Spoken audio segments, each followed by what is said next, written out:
Thank you very much for having me.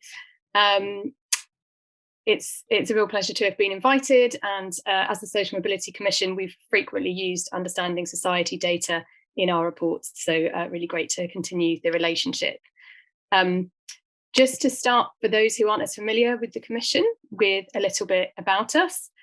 So we're an independent arm's length body. We are attached to the UK Government Cabinet Office, and we have what's called a sponsoring minister, which is Liz Truss, in her capacity as Minister for Equalities. What that means is it gives us a foot in the door at the heart of government, but we are independent. We don't work for the minister, we don't work for Liz Truss, we work for independent commissioners who are publicly appointed. And so as of kind of November, at the moment, our chair is Catherine Birbalsingh, who's known for being head teacher and founder of the Michaela School in West London, and Deputy Chair Alan Francis, known for being the principal of Oldham College. And I'll just put in a little plug at this point to say that recruitment is underway for the rest of our board. We're advertising for 4 other commissioners to oversee the work of civil servants in the Secretariat, like me. So if anyone on the school is interested, please do look it up. You can find details on our Twitter page or on gov.uk. So just briefly, because I am going to focus on social mobility, a little bit about what we mean when we say that. So for us, social mobility is about ensuring that where you start off in life doesn't determine where you end up. It's about fair play, ensuring that everyone has the opportunity to succeed, regardless of what their parents did or where in the country they grew up. It's about agency, giving people control over their own destinies and unleashing their true potential. We do believe that children need responsible, caring adults to help them on their way: teachers, parents, family members, carers, college lecturers, and others. We're not saying they have to become a doctor, a finance director, or a top lawyer, but it does mean they should have the chance at home, school, and at college or university to fulfill their potential. So moving to the topic at the hand and the kind of excellent research that we've been hearing about today, clearly reversing the damaging effect that COVID-19 has had will take investment and commitment from the government. But we also believe there are other important things that actors can do as well, whether those are local authorities, employers, parents, or educators. So just a few quick takeaways from the research and from the report to begin with. As I said, I'll focus my reflections particularly on social mobility, because of course the subject of disparities is itself very important, but part of our role as SMC is to hone in on the specific dynamics of social mobility and what affects whether individuals are able to carve their own path in life, independent of family background. So for me, some important takeaways from the research. It's clear, as other speakers have said, this evidence really reinforces the view that our chair's been expressing for some time, that it's absolutely crucial for children to be in school. Home learning is simply not a substitute, neither in quality of teaching or in the hours. And I was particularly struck by the figures in the study that even in the second lockdown, primary school children were spending just 3.3 hours on schoolwork and secondary school children just 4 hours. And Nicola's presentation contained even more detail and richness on that. As has been said, teachers are just an essential part of children's learning and need to be able to lead and drive that learning. And they simply can't do that as well from a laptop, if indeed the children have one. Our State of the Nation report last summer showed that children and young people had, by that time, missed over 6 months of in-person education during the pandemic, almost 5% of their entire educational career. And that's just one of the reasons why, in our annual report last summer, we called on the government to put children and young people at the heart of the pandemic recovery. We also agree on the importance of essential skills, and this is something that our chair and deputy have already talked a lot about. Whether it's the importance of reading and writing for the workplace or the soft skills that help children succeed, we need to ensure we're equipping children with those skills throughout their educational journey so they have the best possible chance of maximising their talents. And then one thing I think Catherine would also have said if she was able to join today, and I'm sorry she can't, is how important it is for us to look at how that teaching is done once children do return to school. She would argue it's not just about the number of hours you do to catch up, but how you use those hours. Quality, not just quantity. That means looking at the culture in schools, ensuring they're providing structure and scaffolding for children, offering a safe place, a place to focus, and the sort of high expectations and aspirations culture that previous SMC research has shown to boost the progress of pupils from lower income backgrounds. And that will continue to be an area of future interest and research for us. So just to zoom in a little bit more on some of the key areas for social mobility. Early years is extremely important. Our research before the pandemic also shows that in general, attainment gaps between richer and poorer children do start preschool. By the time children start school, poorer kids on average are already developmentally behind, and this attainment gap grows throughout every stage of education. On average, poorer children start preschool already 4.5 months behind their classmates. And in autumn 2020, poorer children across all ages in primary school settings were an average of 7 months behind their peers. So clearly, this is something we need to address. That's an average. It doesn't apply to all children, and there are those that buck the trend. So part of our message is it's not a lost cause. We do think there are things parents and educators can do to really make a difference to their child's future. And we want to be identifying what those are and helping parents and educators understand what they can do. But it does mean that early years development is really key to social mobility. Our research shows that the biggest single influence on a child's development is their parental background and associated home environment.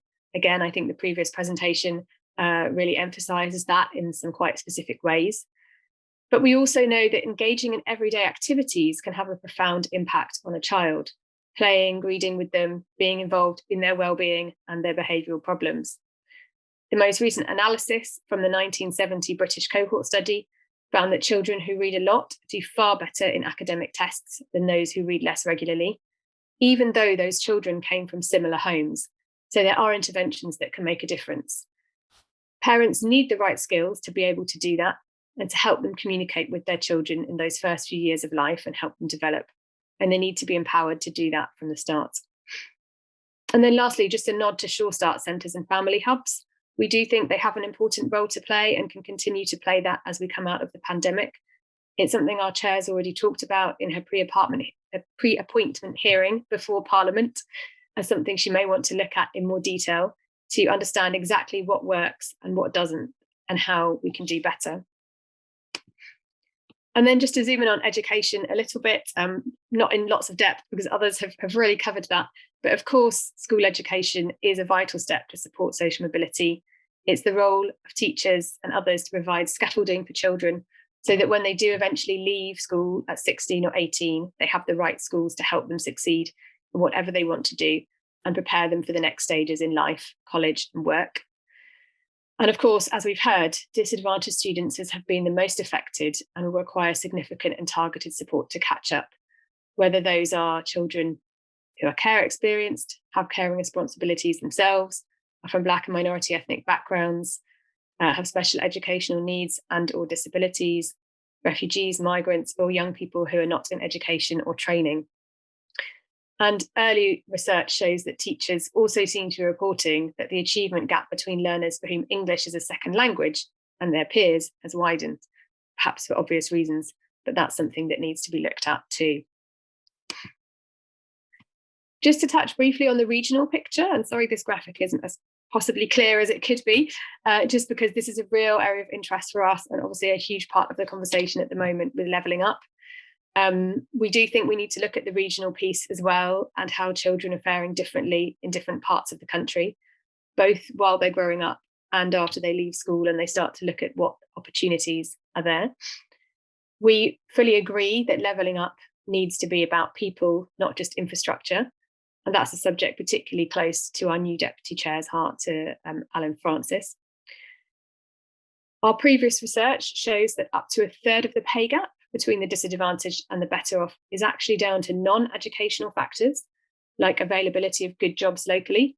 So whilst education is super important, it's not the whole picture. But also our research shows that just because a place is poorer, that does not automatically lead to worse outcomes for disadvantaged youth. And many deprived areas do buck the trend. That includes areas like Slough, Luton, Manchester, Birmingham, Huddersfield, and Halifax. So one of the things we're particularly keen to do is really look at those areas and understand what it is that means they do better, and therefore how other areas can improve what they're offering to disadvantaged young people. So to sum up and finish, in terms of the 4 recommendations that are made, we'd really support those messages. Of course, the devil is in the detail, and there have been numerous suggestions on that today, and that's something that needs to be looked at in more detail. But overall, yes to soft skills being crucial. We need to equip young people with the confidence and ability to shine in the workplace, whether that means cognitive skills, communication skills, or organizational skills and self-discipline, to really set them up for that journey later in life. We agree that the emphasis on post-16 is hugely important. And as I said, Alan Francis, our Deputy Chair, is himself an FE college leader.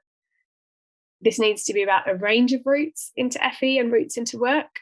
So we don't think university is the only answer. And we also think we need to be looking at short range social mobility. So this isn't just about rags to riches. It's also about the smaller steps people can make along the way. It's also about people from families with histories of long-term unemployment getting a stable, skilled manual job as well.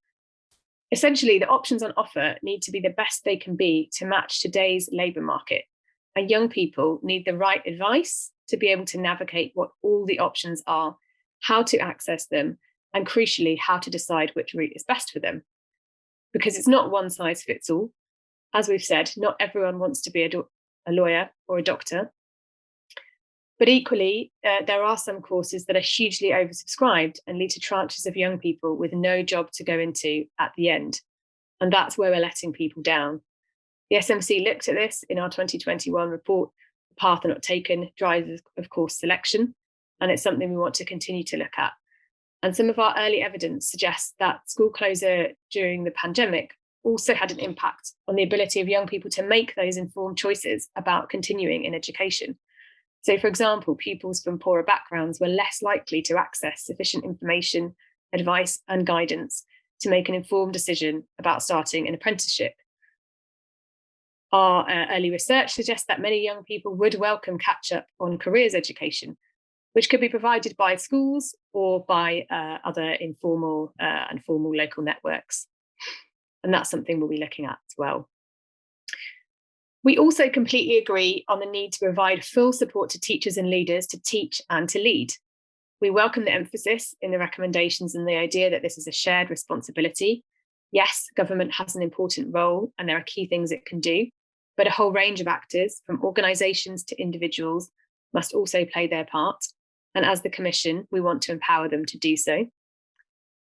And finally, a key area of focus for us, which I'll just add to the list, is being able to better measure actual social mobility outcomes so we can zoom in on where the problems are and how to fix them.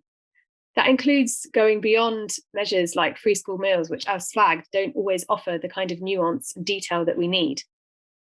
So watch this space. It's something we'll be publishing on later this year, as well as an assessment of where we think the key data gaps are, so that we can enable all of us as a policy community to better diagnose the problem and propose solutions. I'll leave it there for now. Thanks very much.